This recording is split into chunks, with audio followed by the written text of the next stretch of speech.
Good morning, guys. Rise and shine. We're back here in Baguio City and we are here at Soto Grande Hotel.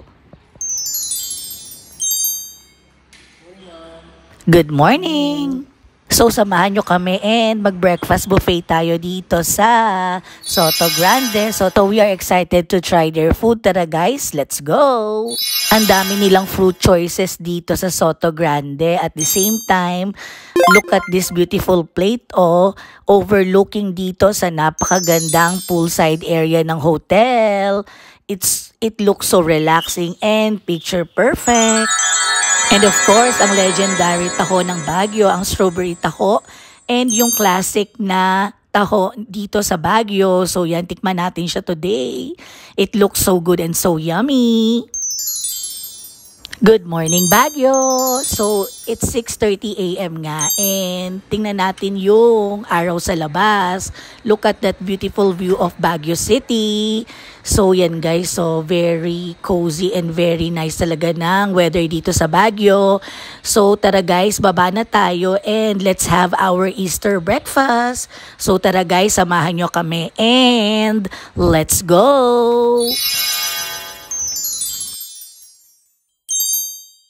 So, yan guys yung mga food choices. Merong chicken afritada, tapos meron ding fish, and merong danggit na cute and masasarap.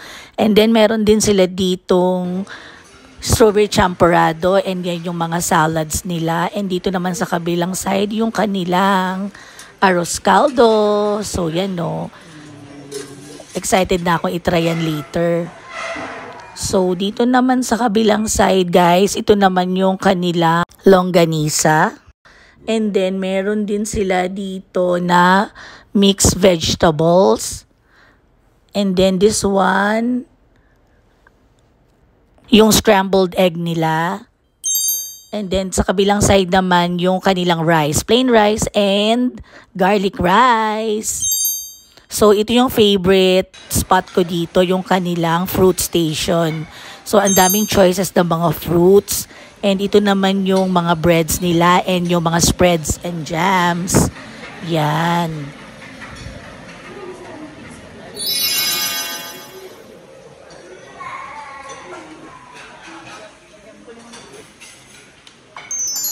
Tapos dito naman sa may right side, yun yung drink station. May coffee and may mga juices dyan. And ito pa yung isa sa favorite spot ko, yung taho. And dito sa labas naman, meron ding outdoor alfresco dining dito sa labas. So yan o, dito kami nagpaset ng table sa labas kasi nga ang ganda ng view at the same time very relaxing. And gusto lang namin i-enjoy yung place, ganon.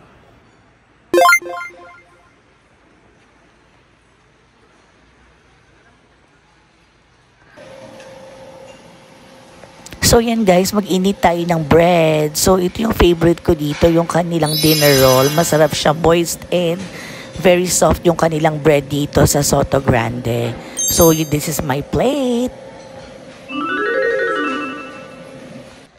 So tara guys, kain tayo. Itadakimasu. So meron akong scrambled egg, merong longganisa, may bacon, and meron ding salad overlooking yung kanilang poolside na very cozy and very relaxing view.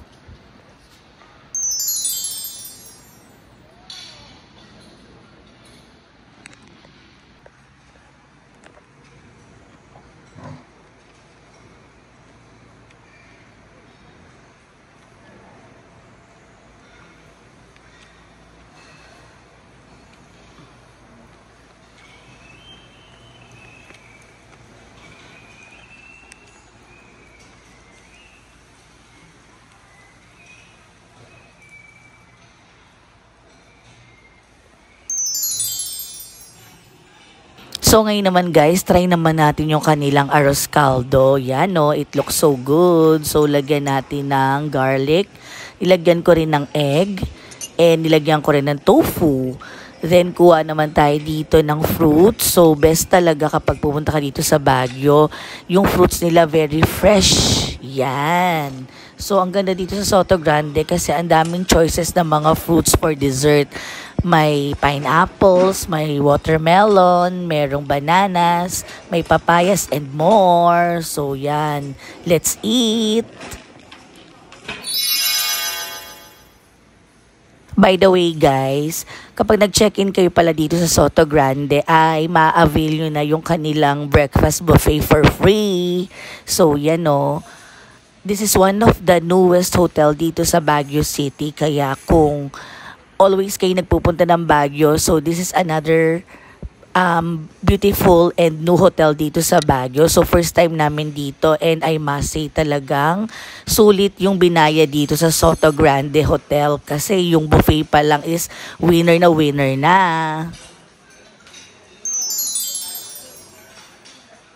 Ngayon naman guys is try natin yung kanilang taho. So ito masarap din to. So every time na pupunta kami ng Baguio I always look forward for the taho, especially yung strawberry taho. So ngayon guys, order tayo ng taho. Try natin yung kanilang strawberry taho and yung classic na taho. So yan no, I'm excited to try this. Strawberry, ube, or original? Strawberry and original po.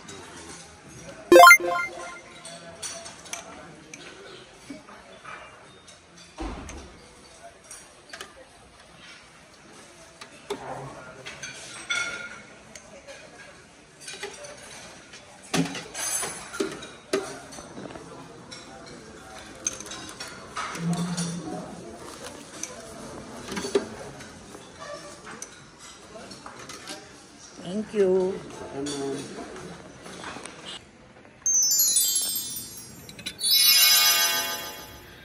And here you are guys. So ito na yung ating strawberry taho and ang ating classic taho. So mainit-init pa ito and perfect sa beautiful place dito sa Soto Grande.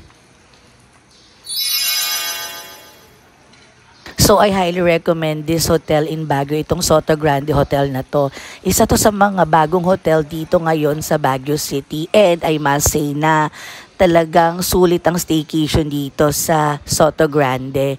So alam nyo ba guys, originally ang plan namin talaga is mag-overnight lang kami dito ng one day and then mag-try kami ng other hotel dito sa Baguio City, but because we enjoy nga namin yung overnight stay namin dito is nag-extend pa kami ng additional 2 nights dito sa Soto Grande. So all in all, we had a beautiful and relaxing getaway and staycation dito sa Soto Grande Hotel for 4 days and 3 nights dito sa kanilang accommodation. So ito yung aming view from our hotel balcony. So our room balcony, ito yung makikita mo, 'di ba? Napaka picture perfect and very relaxing ng view.